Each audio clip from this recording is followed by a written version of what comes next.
Hello everybody, can you hear me?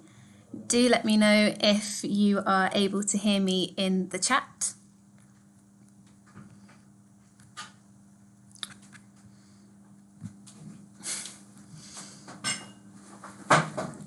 Excellent. Hi everyone, I hope you've all had a lovely Christmas and a lovely new year. Hi Marie, nice to see you.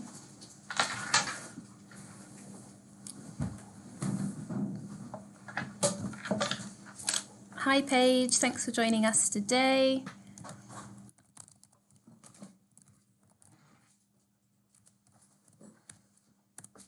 Hi Isabel, thanks for coming along. Okay, now you can all hear me well and said hello. Hi Virginie, hi Christophe, and Happy New Year to you as well. As I was just saying, I was wishing you all a Happy New Year. I hope you had a lovely Christmas holiday and New Year. Okay, we will make a start with this week's YouTube Live. Great, so in this week's YouTube Live, we're going to be talking about the humble British pub. Now, what exactly do I mean by a pub? Perhaps those of you who have visited the UK or Ireland may have visited a pub before. Or perhaps others of you have seen a pub in some of the major French cities, such as Paris. And for those of you who are wondering what on earth I'm talking about, a pub is not to be confused with un pub, like a publicité. A pub, I'll spell it out for you here. A pub is a quintessentially British version of what you guys call a bar. So it sells beer and other alcoholic drinks and food. Now, pubs don't just sell food and beer though, they are also a place to socialise. They are very often the focus of community life, both in villages, so in the countryside, in towns and in major cities across the UK. The interior of a pub is often traditionally British, so with like plush carpets, wooden furniture, picture a nice roaring fire, a fireplace, and low-hanging dim lighting are often the kinds of sort of interiors that you see when we look at a pub.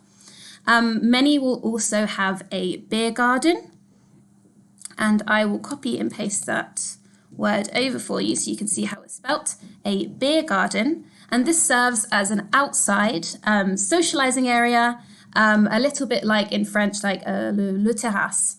And a really great fun fact is even in the sort of midwinter, when it's freezing cold, -1, -2, you will still see British people outside shivering in a beer garden with their beer. It's a part of our culture. I'm not sure why we do it, but we like to stand outside when we drink. We are a bit crazy, us Brits, so that's a fun fact for you. I'll just send you also a couple of links to pubs, so you can have a look at that in your spare time. The links I have sent you are all local pubs in my home village in Essex in the UK. Have a look through, a quick browse to get a feel for what a sort of modern or old style pub looks like, the kind of food they sell, what's on their menu, what's in their drinks, what's their drink, how do they sort of show themselves, present themselves, really interesting. Okay, so does anybody know any of the famous British drinks that you might find at a pub? I'll copy that over for you. So if you were to go to a pub in the UK, what type of drinks would you find? Yes, Christophe, those pubs that I posted are very nice indeed. I go there often when I'm at home.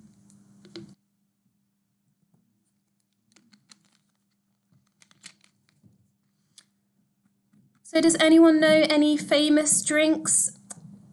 You can drink beer. Yes, Mary-Helene has got a good one. Guinness, and Isabel has said what Guinness is. It's a type of stout, yes. Beer, again, Marie, yes, the UK is very famous for its beer. Indeed. Any other examples? Any spirits you can think of? Samuel Adams, yes, a very specific type, indeed. Irish whiskey, of course. Excellent examples from you all. You can also drink water. Virginia, you are absolutely right. You can also drink water. There is no pressure to drink alcoholic beverages when you go to a pub, of course. And yes, we do sell tea in the day. Whiskey, ale, again, very good answer, Mary Helen. And someone's drinking milk. Yes, you can drink whatever you like at a pub. Perfect, cool. So pubs will often boast about selling real ale. So I see Mary Helen has already said ale. Ale is a sort of old word for beer. They will sell cider, which in French is cidre.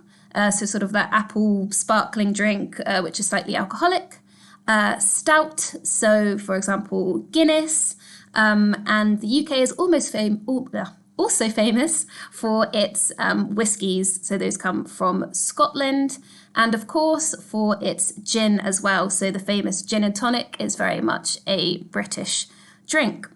And I saw that Virginie has said cocktails. And whereas a bar in Paris, for example, might sell cocktails, a pub will more often than not just sell traditional drinks such as beer, wine, a spirit with a mixer, so a gin and tonic, for example, rather than fancy cocktails. It's more the traditional side of drinking that it caters to.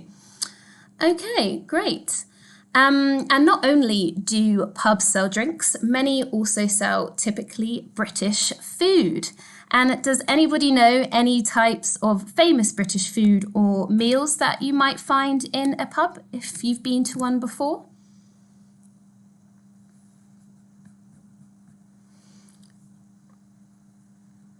Any famous British meals on the top of your head?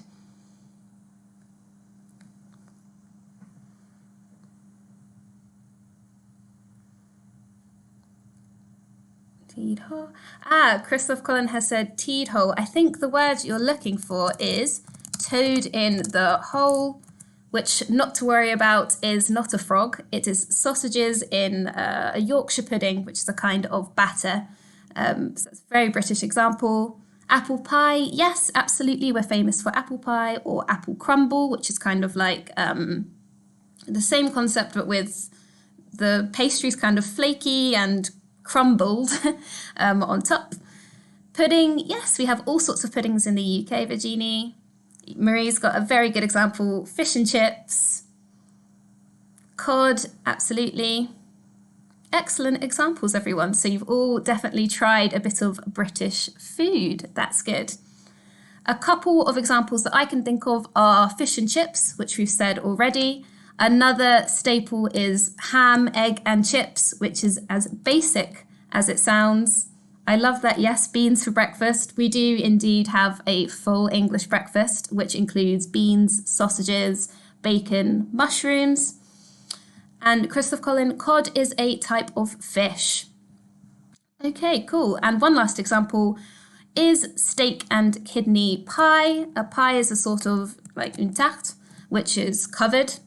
It's very famous in the UK, as well as bangers and mash, which is basically, bangers are a familiar term for sausages. So sausages with mashed potato or pomme de terre puree, something like that. Great. All right, now we've covered some of the major foods that we find in a pub. I'm going to quickly run through a quick history of British pubs, so where they came from and why they're so famous in the UK today. So the Great British Pub, as we know it, has certainly evolved over the years, and it's a staple part of British history.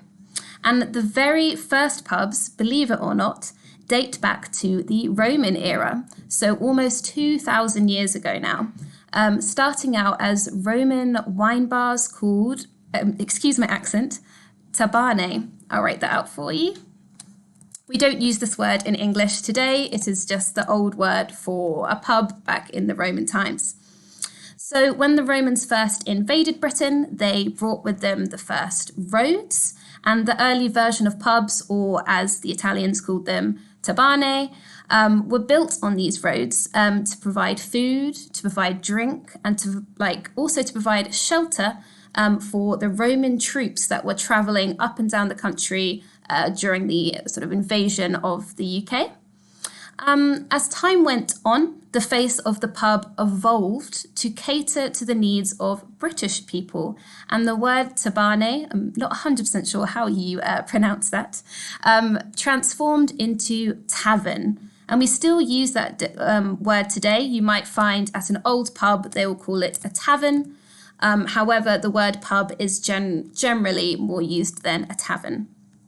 So, in addition to this, British people mainly drank ale, which is a type of beer, and therefore ale houses were also established across the country, serving, yes, you guessed it, ale. I will type out ale houses for you so you can see how that's spelt.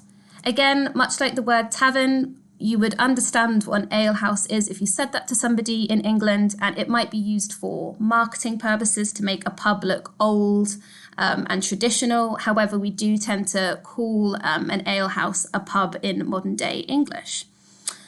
Okay, so moving on. As travel and trade across the UK became more established with the invention of stagecoaches. A stagecoach is basically a horse and carriage. Many taverns and alehouses also started to offer accommodation to tired and weary travellers. And these became known as inns. I'll type that out for you, which are basically the first sort of form of a modern day hotel of what me and you know today. So to conclude the sort of history section of this topic, taverns and alehouses served food and drinks to travellers, merchants and locals, and inns provided accommodation for them. And eventually the tavern, the alehouse and the inn were renamed under one umbrella term, which today we call the pub. So, fast forward to today, imagining that COVID didn't exist. The pub welcomes anyone and everyone. So you will find people who are on dates there, you'll find friends socialising, families eating, people watching sport.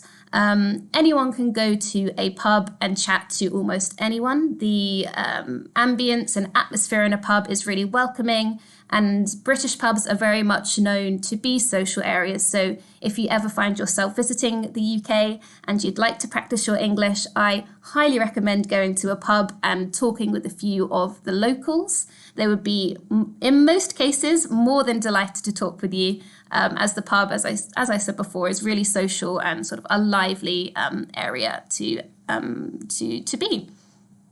Okay, so now we've covered a bit of the history about the British pub. We'll move on to thinking about the sort of drinks that you find in a pub. I've already touched on it a tiny bit in the introduction, but pubs are particularly famous for ale and for beer.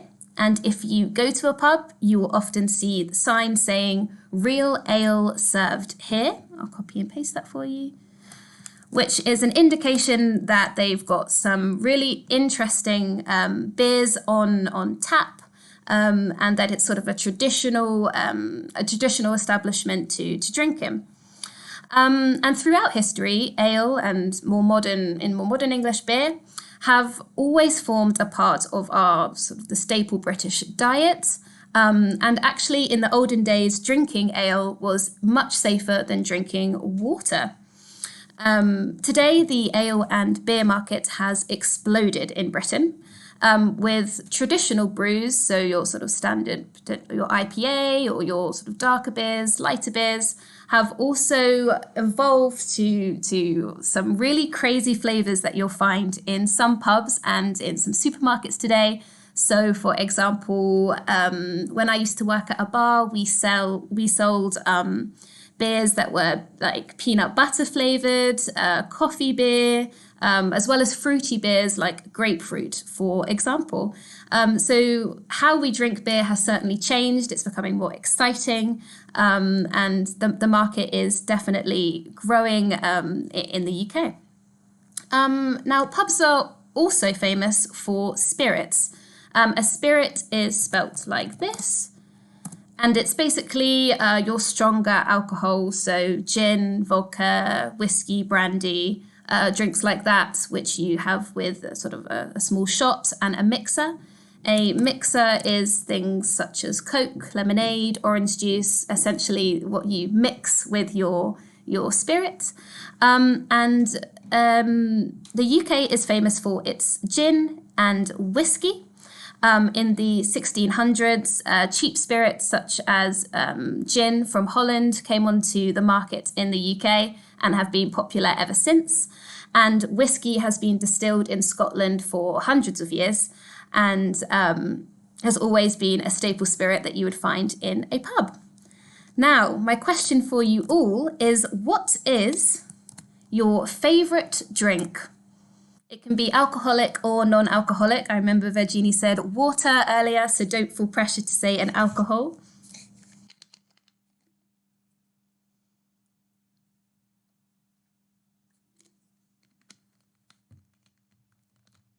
Has anybody got a favourite drink? My one is not British at all. It's actually an Aperol Spritz. But I also enjoy a Pimm's, which is basically a fruity kind of cocktail that we have in the summer in the UK, filled with lots of fruit and lemonade, and it's delicious. Isabel says that she likes beer because she's Belgian. That makes complete sense. A lemon Perrier, very fancy, Christophe. French red wine, yes, I understand. French wine is certainly better than the wine in the UK. Christophe thinks that virgin cocktails aren't good. Virgin cocktail, for those of you that don't know, is a cocktail without alcohol in it. So a mocktail, we call it in English. Or as Christophe as well put, it's a non-alcoholic or virgin cocktail. Champagne, very fancy, Marie-Hélène. Pastis with ice, says Thierry. Yes, yes, it's a very French example. A mojito, yes, delicious. I love mojitos as well, Isabel. And Virginie has said iced tea. Yes, iced tea is great. Excellent, guys. You've all got some really good alcoholic and non-alcoholic drinks there. Champagne is my favorite. Yes, for special events, drinking champagne is indeed lovely. Okay, so now we've explored some of the drinks they have in the UK. We're going to move on to talk a bit about some of the phrases we might say in a pub, the sort of vocabulary we will use.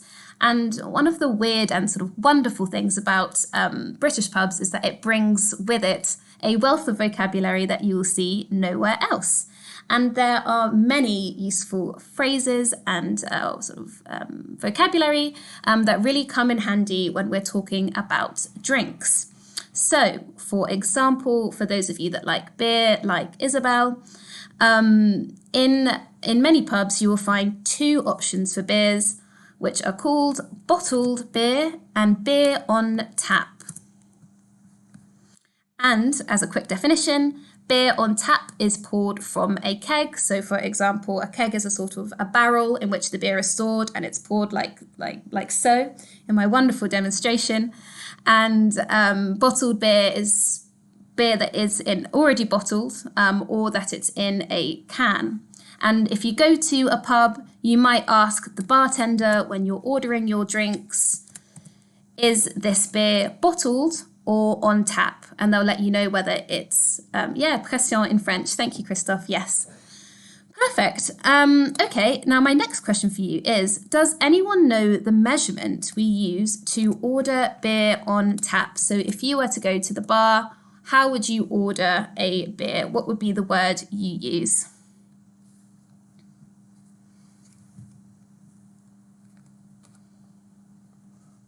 Anybody know?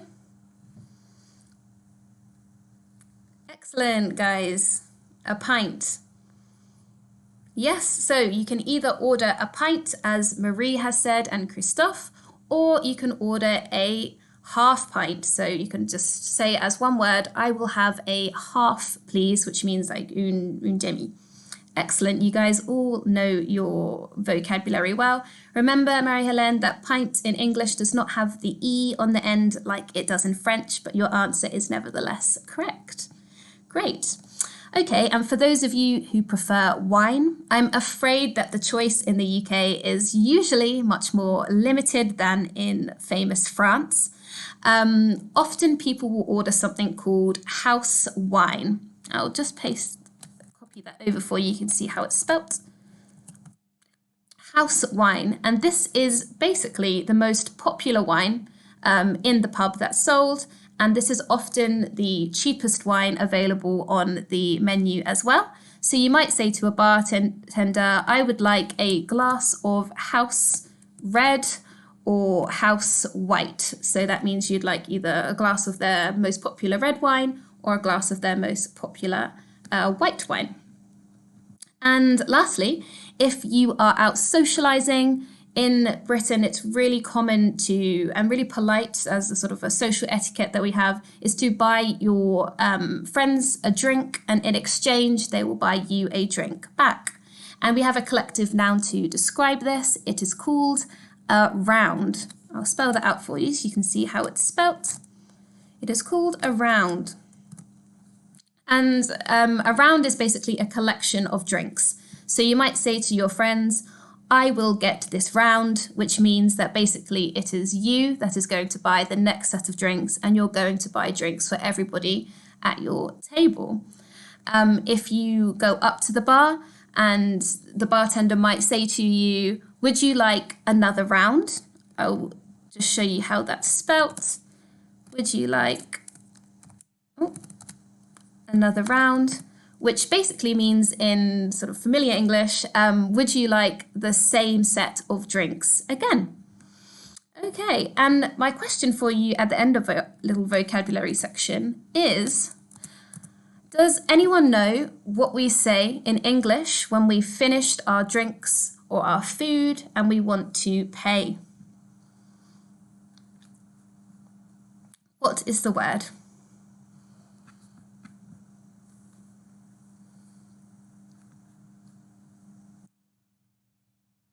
Anyone know? It begins with a B.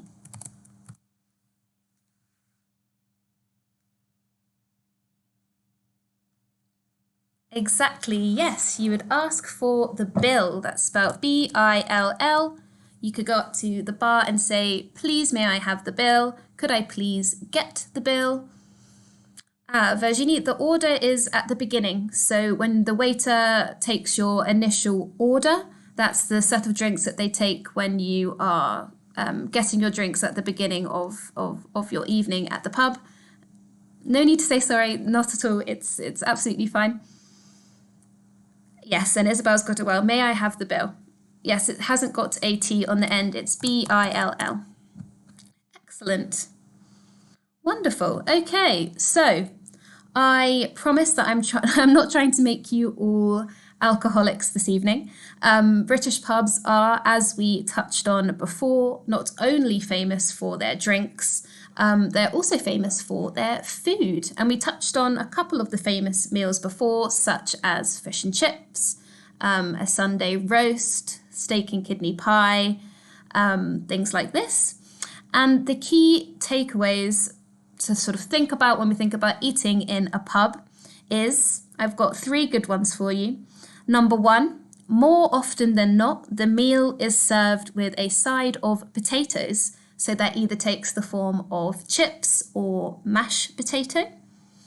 Secondly, the price in pubs is usually pretty reasonable, and more often than not, is cheaper than a sort of high-end restaurant.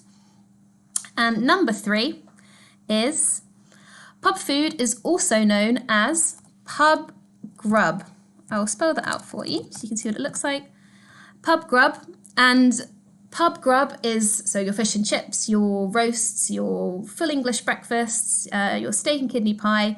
You will see a very similar menu from pub to pub. They tend not to overly differ. You know exactly what you're getting yourself into when you go to a pub and the types of food that you will find on the menu. Yes, exactly, Christoph, and the person before that whose name, unfortunately, I can't read, beginning with an M. Yes, pubs are also famous for music. There's many music nights that pubs have, which are really enjoyable. Also karaoke, things like that. Okay, great. And lastly, quick question for you all is, have you ever tried pub grub? And if so, what was your favourite meal?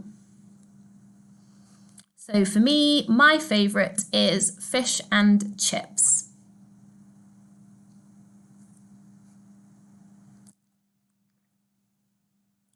Has anybody got a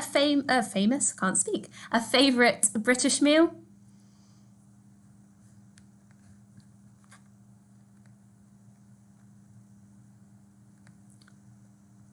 Similar to me, fish and chips, yes. Anybody else got any foods that they really, really enjoy in Britain?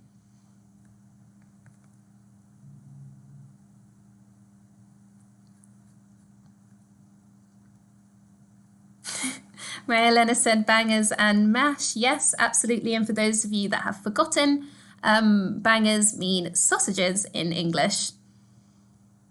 Ham and eggs, yes. We tend to have ham, egg and chips all together in the UK, for those of you that don't know.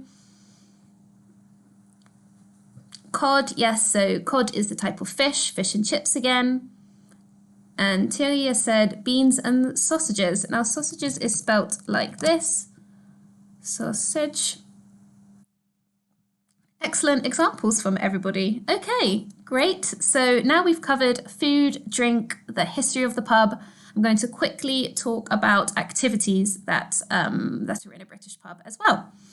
As I've touched on before, a pub is a sort of focal point of your local community. So you'll have a village pub, a pub down your road, a pub in your town, and everybody, no matter what age, families, young people, old people, will all go there to socialise.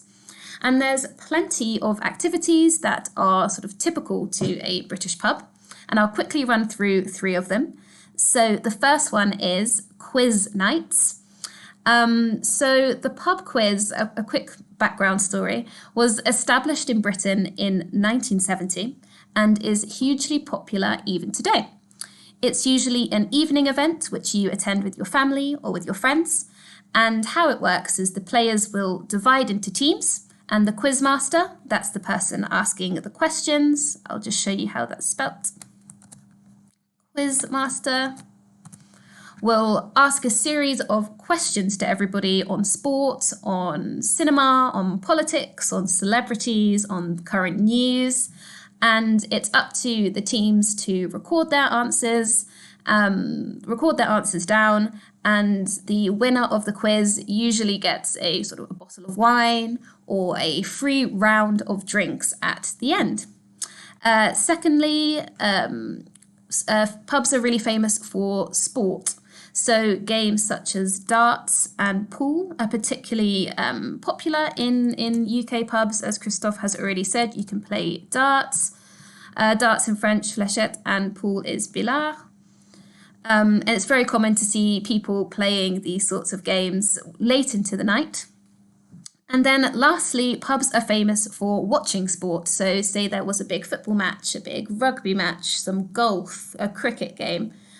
You will find many, many people crowded round a television or a TV and watch the sport all together with pints of beer, with wine, with a spirit and a mixer, in a sort of loud and a really enjoyable atmosphere.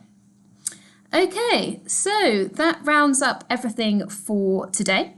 Just to recap, going to a pub is a great way to meet local English people, to practice your speaking, and just to get a feel for sort of Britishness. They're very unique to the UK, and I highly recommend visiting a pub should you find yourself in Britain anytime soon, once COVID calms down a little bit. And when you do let me know what type of food you order and what type of drink. And lastly, thank you so much for attending the YouTube Live today. It was lovely to chat with you all. Remember to like and subscribe to our channel. And if you have any friends that are interested in learning English, all our YouTube Lives are 100% free and we love as many people to attend as possible. So do invite your friends along as well. That's everything for me. I wish you all a lovely week ahead and I'll be back next week continuing our series, I think number 7 on the British Isles. And I will announce that on the platform very soon. Thank you so much and I wish you all a lovely evening.